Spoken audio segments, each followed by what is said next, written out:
Dia ni bukan bunyi biasa. Bukan menyalak.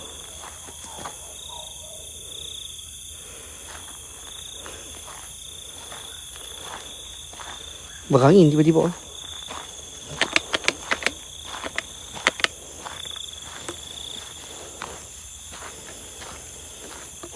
Ada bau sikit kat sini. Azwan, ada bau sikit ya.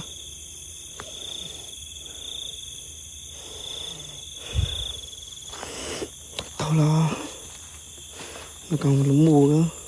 Tapi dengar kat dalam hutan ni. Dalam hutan ni bukan ada rumah. Ni anjing dalam hutan ni.